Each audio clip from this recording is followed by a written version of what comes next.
And Matt, do you mind if you have that Owen Jones tweet? I just want to use Yeah. this as a jumping off point.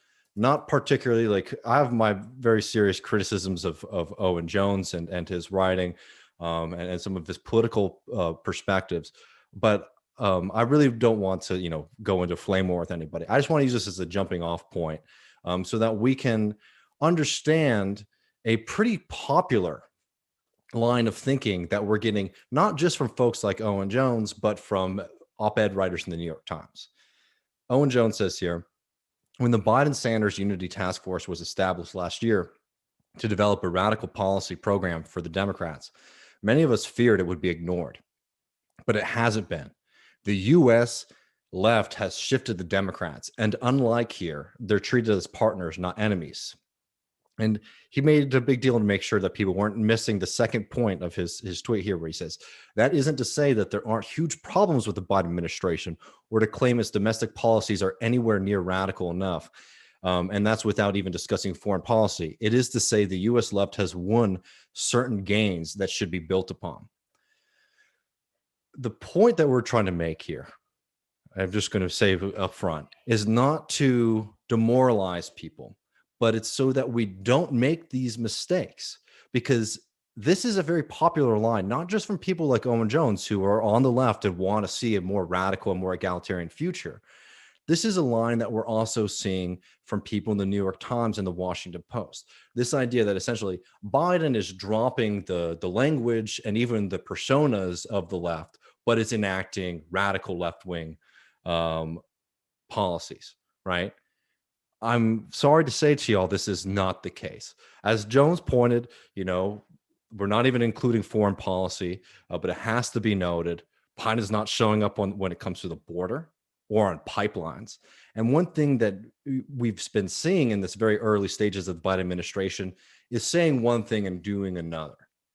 And this is a part of a very, very calculated, in my opinion, media strategy to be able to placate people in this country who are frustrated and think that something radical and different needs to be done, including how popular, for example, these school lunch programs are, into thinking that we have entered into, some new era of American politics now that the big orange bad man, Donald Trump, is gone.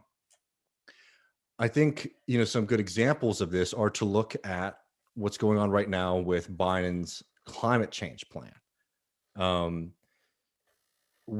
I remember, and it's sometimes so hard to go back to how inspired we all were during the Bernie Sanders campaign when they were putting out plan after plan that really seemed like it was up to the task of meeting the challenges in front of us.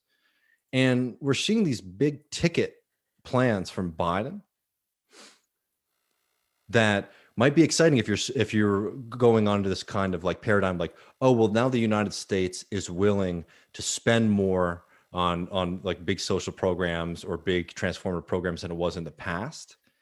But that would be making a huge mistake because, for example, under Donald Trump, we saw a lot of spending and a lot of very radical and new ideas being used to combat the COVID pandemic. And this is not praise for Trump. The point I'm trying to say is if Donald Trump is willing to break the rules of American politics to provide people with extra money, I've been pushed to the left. yeah. And you're not saying that Trump had been pushed to the left, then you really shouldn't be doing the same thing with Biden. And in the UK, for example, too, it would be absurd for us to have said that Boris Johnson's, again, not even adequate, but historic and very different from the traditional playbook, interventions in the economy. We wouldn't be saying, oh, Boris Johnson has now seen the light and gone left. And it's really important to be sober about this because this is a media narrative that's being pushed. And Matt, do you mind if we go back to the Adam 2s, unless you had something? Well, I was just going to say if you're really following that closely, I mean, I don't think people could help but be disappointed by the, and I don't have them off the top of my head, but the community placements won by the Squad. Like they weren't put in they were in really nice showy, oversight committee, which is good for, frankly, like creating propaganda content, bringing in CEOs and grilling them, and I love that. But in terms of like actually setting legislative priorities, they weren't given those roles, and Hmm. that still remains to be seen. Now, to be extremely generous, a year prior to that, they were literally attacking Ilhan Omar for her Hmm. saying all about the Benjamin. So like, there's a there's a slight bit of an improvement that you could clock, I guess. But yeah, like in terms of actually like bringing them aboard, it's not there yet at all. Yeah, and yeah, and exactly, and like this is the kind of point that we're seeing from like in political and like in political media is this kind of idea is like, oh, Biden's actually being pragmatic and he's recognizing, that like a lot of these left wings like ideas like have merit, and I'm sure that they know that they can push those publicly because it gets people excited because people think that it's a good thing to provide people with assistance in a pandemic. We've spent the most of this show since we've started talking about how it was inadequate.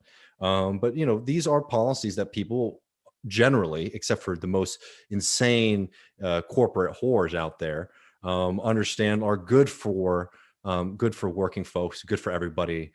Around us, right? Providing people with direct payments is good. Providing young people who need food with food is good. Providing people with access to healthcare to fight the COVID pandemic is good. Um, and one of the big mistakes that folks can make, especially on the left, especially on the part of society that's supposed to be critical and supposed to be building something different, is to not be dialectical and historical in our thinking, and to miss the fact that the United States is a consumer society, right? That has a very important role in maintaining global capitalism. And that role is under threat due to the COVID crisis, which means that the state has to become more and more involved, not to radically shift society, but to maintain the status quo. And before we get into all of those points, I want to read a little bit from this Adam Tooze piece in the New Statesman, where he does a very good job at criticizing Joe Biden's climate plan. I highly suggest people read it. And to be, and just for folks who might be on the fence about this, Adam Tooze gives Joe Biden a much fairer like shake than Matt or I will ever will. Like he really is trying to take them at face value that they really want to address climate change, but he is pointing out the structural failures of a lot of these Biden plans to provide what they're promising. And I'm just reading from this piece right here. At a generous estimate, half of the 2 trillion to 2.7 trillion is devoted, and he's talking about Joe Biden's jobs plan, is devoted to tackling the climate crisis. Spreading 1 trillion to 1.3 trillion over 8 years comes to around 0.5% of current GDP annually.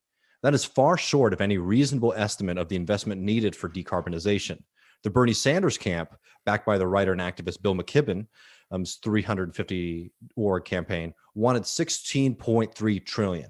The Thrive Act proposal, supported by groups associated with the Green New Deal, is asking for 10 trillion, with 80% focused on the climate. The point that Tooze is making here is that as much as they're signaling that they want to address certain things, they are falling into two old traps of Democratic Party policy. What is feeling that they have to show how they're going to pay for everything up front, and then also at kicking the can down the line and doing a slow trickle of spending instead of the kind of radical interventions that are needed, right? So again, this is extensive. It's a lot of money for American politics, but it's not up to the task of meeting what we need. And it also is absurd that they're proposing these plans right now, and people are celebrating them before they have gone through the grind that is the United States Congress. In your life, have you seen a spending bill go into the United States Congress and come out stronger and more robust on the other side? Especially with the failure of the Democratic Party to implement party discipline. The point here is while we're seeing some signaling from the Biden administration that might be a little bit of a improvement from Trump or even Obama or even Bill Clinton, it's not up for the task. And their reliance on pay for us, basically saying this is how we're going to pay for everything, is out of step even with Donald Trump, who pushed forward the CARES Act, right? Without saying, oh, wait, this is how we're going to pay for everything there. They were really willing to do this kind of massive deficit spending that apparently the left, liberals aren't, right? That's a huge problem. But yeah. Yeah, well, I was just gonna say, like, and then there's things about, like, there's a line from Twos. Perhaps that the assumption behind the idea tucked into the Biden plan for a quote $27 billion clean energy and sustainability accelerator, business school jargon for a consultancy that helps firms develop bankable projects and access credit to mobilize private investment into distributed energy resources. Like, the reliance on private investment, I think is maybe it's just because I watched a debate with Richard Wolff where somebody was really holding out for the space of private investment, but like it's very irritating that like this is what we're reliant upon now. Yeah. No, and I mean, I don't want to make this too long-winded because we could go all in all into the deep problems with the Biden administration and the ideology of using the market to solve these problems, right? But I want to just make a very quick point to people who consider themselves socialists and Marxists for them to take away from this conversation. You cannot make the mistake, right? We just talked about how the Biden plan was inadequate, but there's another aspect that Jones fell into of mistaking more government intervention and more government spending for socialism, right? Socialism is not just about the balance sheet of the federal budget. Socialism is about changing the relationship and the dynamic of working people so that they can eventually control their own destiny, control their own workplace, and thusly control their own world, our own world. You can't make this mistake of thinking that increases in spending are like, okay, we've increased spending this much, we're now this much closer to socialism. That's a right-wing framework, and is one that if you read Lenin, he rails against because he said this is a huge mistake. We talked with Grace Blakely about this problem as well. I want to talk very briefly about what we call non-reformist reforms, right?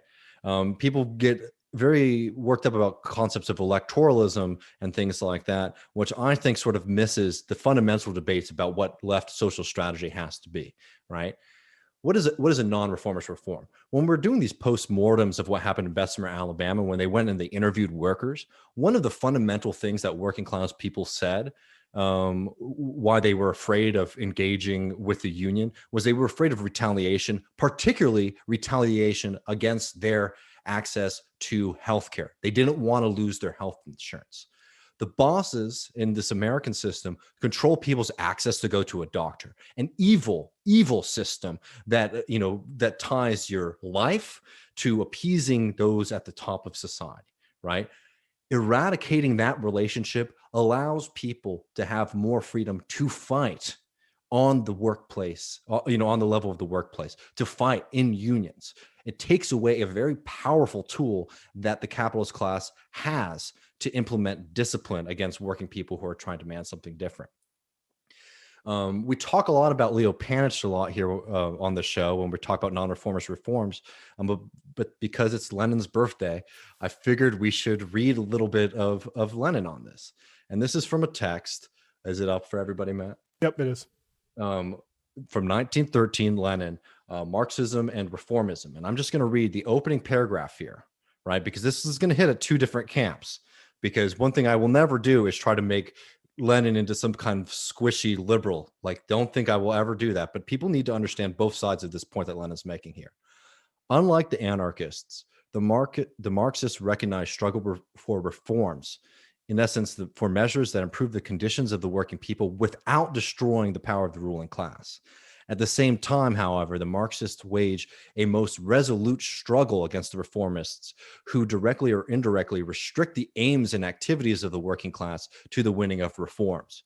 Reformism is bourgeois deception of the workers who, despite individual improvements, will always remain wage slaves as long as there is the domination of capital. The point here is that we can do things that can alleviate people's suffering and empower them and embolden them to fight for more. That is the job of socialists in this present moment of history, right? That is something that we can do as long as we are always making sure that those reforms are being framed and are being used not to placate or to settle down the working class that is demanding more and more, but to encourage people to be able to dream bigger and to fight for more and more and more. And so many of the discussions and the fighting that we've been seeing on the left post Bernie, I think, is caught up in a kind of false framework between understanding that like there are things that we can do even without being in power that will make people's lives better, and not falling into the trap of lulling people back into sleep, right? So to put a nice bow on this, the point that we're making at the very beginning with this USDA program to provide free school lunches, it's good. It helps people out. Make it permanent. Take away that quiver from our opponents. That's what the struggle is all about. That's what being a Marxist is all about. That's what the point of dialectics is all about, is understanding that the world is always changing. The framework is always changing. We're not fighting against the super austere Democrats like we might have been under Obama, but they still have the same devotion to capital. They're not going to change the structure of the system. They might do some reforms that make it a little bit better, but we have to be pushing and demanding much, much more.